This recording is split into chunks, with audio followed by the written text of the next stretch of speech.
Hello hello दोस्तों, राधे राधे। कैसे हैं सब? आई होप सब अच्छे होंगे। मैं भी बिल्कुल ठीक हूँ। आज है बड़मावस और आज बट सावित्री व्रत भी है। और हमारे यहाँ तो देखिए बट सावित्री व्रत नहीं किया जाता है, पूजा नहीं करी जाती है, लेकिन मैं तो मावस हर महीने ही निकालती हूँ। तो बस उसी की मैं तैयारी कर रही थी। बाकी जैसे कि आज बट सावित्री व्रत पूजा है तो मैं बड़ की पूजा तो मैं करके ही आऊँगी। तो बस सबसे पहले तो मैं करती हूँ खाने की तैयारी।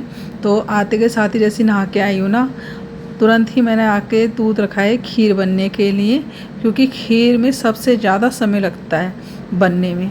सारी तैयारी हो गई थी तो उसके बाद कहीं जाके मेरी खीर बन के तैयार हुई थी। तो इसीलिए मैंने सबसे पहले खीर ही बनने के लिए रखी है।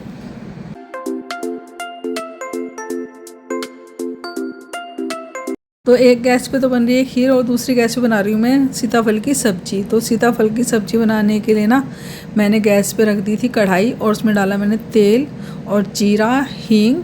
और जब जीरा हींग अच्छे से भून गए ना, उसके बाद डाल दिया मैंने कटा हुआ सीताफल।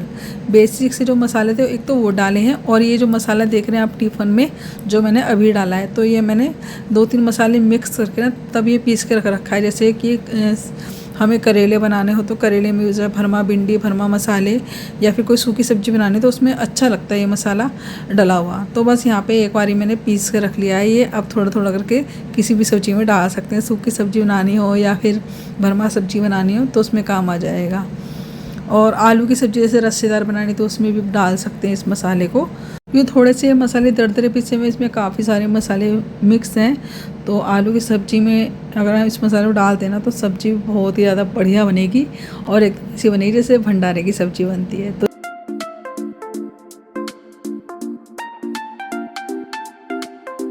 थोड़ी सी ना हरी मिर्च भी काट के मैंने कढ़ाई में डाल दी थी। और एक कटोरी में ना मैंने थोड़ा सा मतलब आधी वो होती है ना आंबी, वो काट के रख ली है। जब सब्ज़ी पक जाएगी ना तब उसके बाद में डालूँगी, जब हल्की सी कसर रह जाएगी। क्योंकि अगर हम खटाई शुरू में डाल देते हैं ना तो फिर सब्ज़ी पकने में टाइम लेती है। अगर बाद में डालते हैं तो सब्ज़ी थोड़ा पकी जाती है। तो बस ऊपर से बाद में डाल दो। आंबी तो ऐसी होती है कि थोड़ी देर में ही गल के तैयार हो जाती है, तो इसलिए आंबी को मैं बाद में डालूँगी। और बीच बीच में खीर चलाती जा रही थी, साथ ही यहाँ पे मैंने आटा भी पूरियों का लगा के कर लिया है तैयार। और ये जो दिख रहा था ना भी डिब्बा सरसों के तेल का, तो ये नया ही आया था। इसको तो खोलते हुए बंद करते हुए मुझे इतना डर लगता है ना। मुझे एक बार ये वाला बड़े चौड़े ढक्कन वाला डिब्बा आया था ना, तो इससे क्या होता था कि जब भी कई बार हल्का सा अगर ढीला वाला रह जाए ये कुछ या सही से न लगे ढक्कन, तो जैसे मैं हैंडल पकड़ के नीचे रखती थी तो तेल सारा गिर जाता था। तो 2 बार ऐसे ही हुआ मेरे साथ एक ही डिब्बे से। तो इसलिए बस इस डिब्बे को तो खोलते बंद करते बहुत ज़्यादा डरती हूँ। तो यहाँ पे सीताफल की सब्ज़ी पक गई थी तो फिर उसके अंदर मैंने वो भी डाल दी थी खटाई, आम भी कटी हुई, और बस चीनी भी डाली आई हूँ साथ के साथ। और उसको पकने देती हूँ थोड़ी देर 5 मिनट। इतने में भगवान जी को स्नान करा देती हूँ। तो अंदर किचन में तो सारी तैयारी हो गई है, बस देरी है तो खीर बनने की। क्योंकि ना सीताफल की सब्ज़ी ऐसी सब्ज़ी है जो सबसे जल्दी बनती है और लगती है पूरे के साथ बहुत बढ़िया है। तो बस 5 मिनट में अब सब्ज़ी तो होने वाली है, आटा भी तैयार हो गया है, बस खीर बन जाए तो फटाफट से पूरियाँ सेक लूँगी। तो मैंने सोचा चलो अभी टाइम है, पूरियाँ सेक कर तो ठंडी हो जाएंगी, वो भी सही नहीं है। पंडित जी को भी दो तो थोड़ा हल्का सा खाना ऐसा हो, गर्म सा रहे, तो इंसान खुश होकर खा लेता है खाने को। और अभी सेक के रख दूँगी पूरी, तो फिर ठंडी हो जाएगी, खीर बनने में थोड़ा समय लगेगा। तो चलिए इतने कर लेते हैं पूजा। तो यहाँ पे देखिए मैंने ना बर्तन तो सारे मांज ही दिए थे, अंदर ला के रख दिए थे। बीच बीच में बर्तन बनने का काम भी चलता रहता है, जैसे 1-2 बर्तन होते हैं तुरंत ही, जैसे टाइम मिलता है तुरंत ही सिंक में मांजती रहती हूँ। तो साथ ही साथ मैंने यहाँ पे भगवान जी के बर्तन भी सारे मांज लिए थे। और बस यहाँ पे देखिए अब भगवान जी को स्नान करा लिया था मैंने। उसके बाद यहाँ पे जितने मंदिर में भगवान जी हैं ना, सबको गीले कपड़े से मुंह वगैरह पोंछ देती हूँ, क्योंकि टीका वगैरह लगाते हैं, तो इसलिए रोज़ ही थोड़ा सा मुंह के पास से हाथ थोड़ा सा पोंछ देते थे सभी भगवान जी का। तो यहाँ पे पूजा की सारी तैयारी हो गई थी। फिर उसके बाद मैं चली गई अब सब्ज़ी देखने के लिए, और सब्ज़ी की गैस भी बंद करके आ गई थी। तो बस अब मुझे बीच में उठना नहीं पड़ेगा पूजा करते करते। अब है सीधा अपनी सबसे पहले सारी पूजा करूँगी। तो यहाँ पे अब जैसे भगवान जी को स्नान कराया था, तो उसके बाद देखिए मैंने भगवान जी को सेंट लगा दिया है। और जैसे ही सेंट मंदिर में छिड़कती ना, पूरा घर खुशबू से भर जाता है। बड़ा अच्छा लगता है जब सेंट छिड़कती हूँ मंदिर में, पूरे घर में खुशबू हो जाती है। मंदिर में तो होती है। तो तो चलिए अब यहाँ पे कर लीजिए मैं पहले अपनी पूजा जो रोज़ की मैं करती हूँ।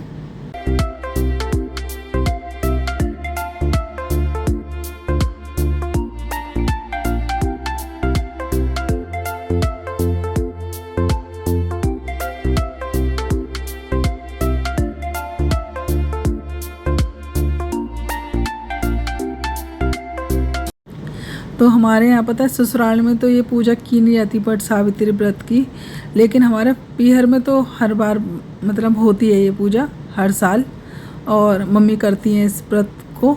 और वही टहनी ला के घर में पूरा अपनी पूजा पाठ करना, पेजी लगाना, और साथ में जो पत्ते होते हैं ना बड़ के उनके गहने बना के पहनना, तो ये सारा मम्मी करती थी। और इसी तरह खाना बनता था, खीर पूरी सब्जी, तो अच्छा लगता था। लेकिन अब यहाँ पे तो होती ही नहीं है, तो इसलिए बस मैं तो देखिए सिंपल सा सूट ही पहन लिया, क्योंकि गर्मी इतनी ज़्यादा हो रही है ना, तो साड़ी पहनने की तो बिल्कुल भी इच्छा नहीं होती। और सुबह जल्दी का वक्त इतना होता है कि साड़ी वाड़ी बांधने में थोड़ा समय लगता है मुझे।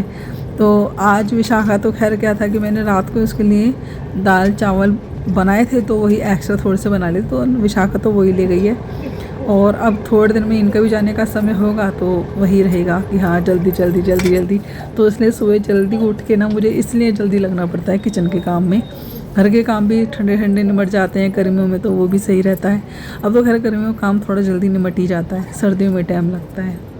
तो अब देखें यहाँ पे मैंने कर ली अपनी पूजा, तुलसी पूजा, सूर्यदेव को जल देना, और यहाँ पे मैंने बेलपत्र का पेड़ लगा रखा है पौधा, तो उसकी मैं रोज़ पूजा करती हूँ।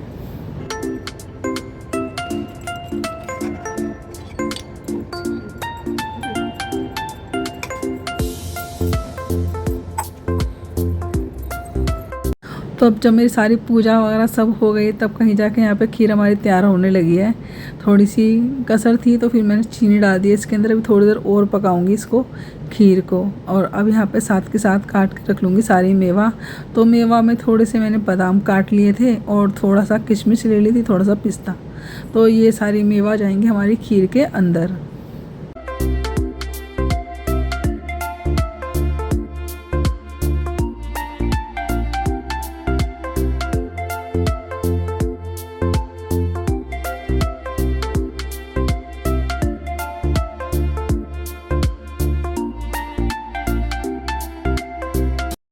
और पहले तो मुझे लग रहा था कि मीठा बहुत रहेगा, लेकिन फिर कहीं ऐसा लगा मीठा कम ना रहे। और मीठा कम रहता ना तो खीर भी अच्छी नहीं लगती है, तो मैंने थोड़ा सा मीठा और डाल दिया है खीर के अंदर।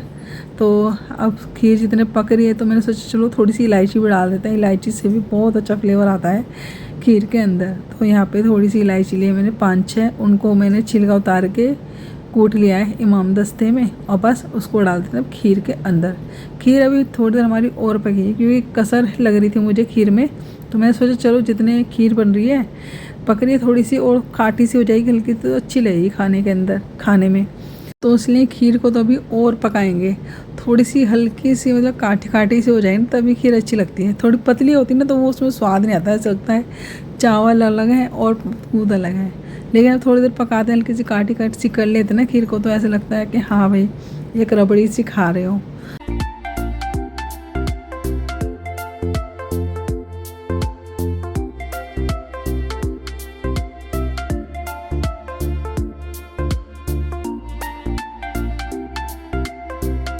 तो चलिए अब बना लेते पूरियाँ। तो जैसे कि अब यहाँ पे हमारे यहाँ एक तो पंडित जी को थाली जाती है, और कुछ पूरियाँ निकलती हैं गाय कुत्ते कौवे की, इस तरह।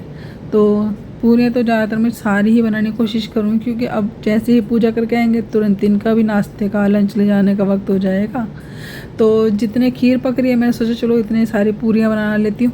तो सारी तो नहीं बन पाई थी, थोड़ी सी बच गई थी। मैंने सोचा चलो जब दोपहर में होगा ना तब गर्म ही बना लूँगी। पहले तो सोची बना के रख देती हूँ, और फिर मैंने सोचा चलो दोपहर में गर्म बन जाएंगे। फ़िलहाल यहाँ पे नाश्ते के लिए लंच में ले जाने के लिए, तो वो सारी पूरियाँ बना के मैंने कर ली थी तैयार। तो यहाँ पे खीर देखिए पक के हमारी लगभग तैयार हो गई। थोड़ा सा काठापन भी दिख रहा होगा आपको खीर में आया हुआ। तो अब उसके अंदर डाल दी थी मैंने मेवा। तो मेवा डालने के बाद अभी थोड़ी देर 5 मिनट और मैं पकाऊंगी, ताकि हमारी मेवा भी अच्छे से पक जाए। और इतने थोड़ी सी पूरियाँ और बना के कर लेती हूँ तैयार। फिर करते हैं थाली लगाने की तैयारी मंदिर में, क्योंकि पंडित जी को थाली जाएगी।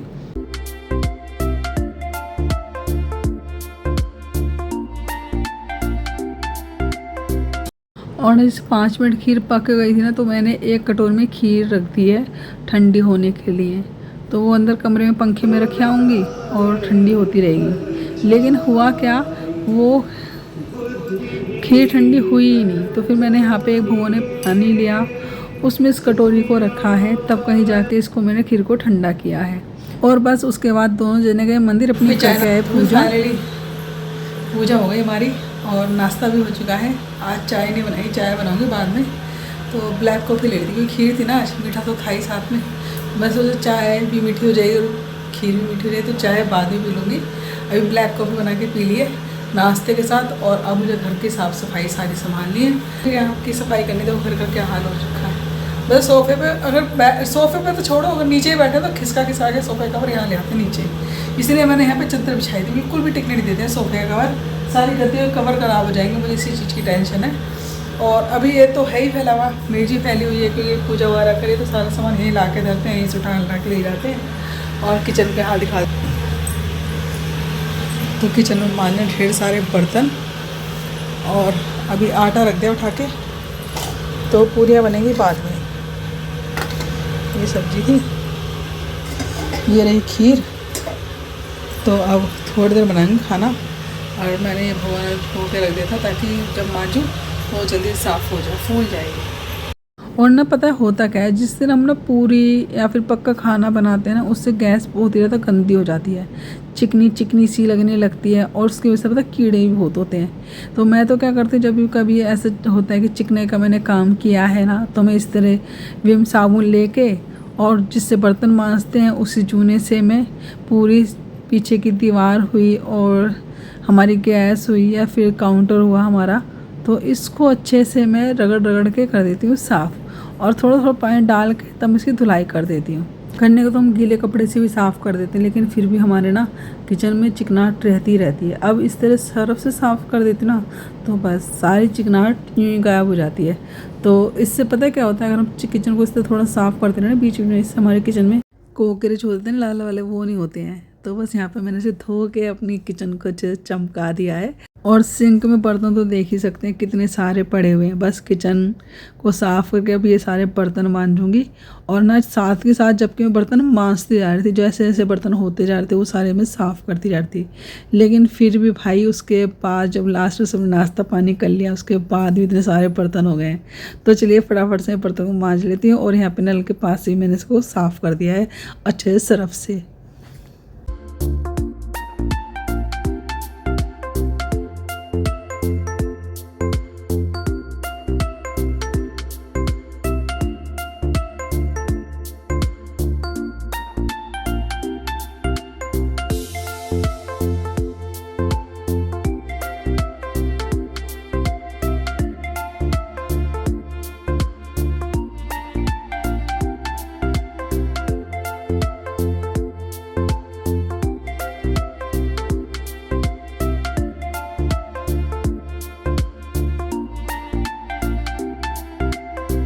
तो यहाँ पे खीर का भगोने को भी मैंने भिगो दिया था साथ के साथ खाली करके, तो अब आसानी से ये साफ़ हो गया बर्तन। तो चलिए किचन तो मेरी बिल्कुल चमचमा उठी है, एकदम बिल्कुल साफ़ सुथरी किचन हो गई है। और ऐसी ही किचन मुझे अच्छी लगती है। बस एक बार गीला कपड़ा और मैंने अच्छे से लगा दिया क्योंकि छींटे वीटे पड़ रही थी बर्तन मांजते हुए। तो बस अब हो चुकी है हमारी किचन एकदम चमचमा के साफ़ सुथरी। बस यहाँ पे अब थोड़ा सा गीला कपड़ा लेके मैंने फ्रिज पे साफ़ किया है। अब अंदर भी सारा संगवाऊंगी, सोफ़ा वगैरह मेज पे भी कपड़ा लगाऊंगी अच्छे से गीला करके, और मेज भी इस तरह चमका दूंगी। तो सारा झाड़ो झूड़ी करके अब ये लास्ट की सफाई ना ऐसी होती है क्योंकि सुबह तो सब ऐसे ही बैठते हैं। एक तो सोफ़ा का कवर मेरा अब इतना बेकार आया है ना, सच में जरा से बैठा तुरंत ही गिर पड़ता है नीचे, लेकिन देखने में इतना सुंदर है ना, बहुत ही ज़्यादा। तो इसको मैं चेंज करने की सोच रही हूँ। फ़िलहाल यहाँ पे मैंने झाड़ू लगा दी है और लगाऊंगी पोछा। और गाने चला लिए हैं मैंने अपने ही टीवी में, और गाने सुनते सुनते सारे काम मैंने किस तरह ख़त्म किया।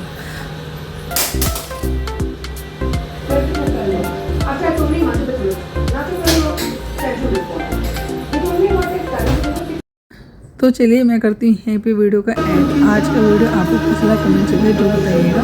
अगर वीडियो अच्छा लगा तो वीडियो को लाइक करिएगा, नहीं तो सब्सक्राइब करिएगा, वीडियो शेयर करिएगा। तो tata bye bye, Radhe Radhe, जय माता दी। और मेरी तरफ से आप सबको वट सावित्री व्रत की बहुत बहुत हार्दिक शुभकामनाएं।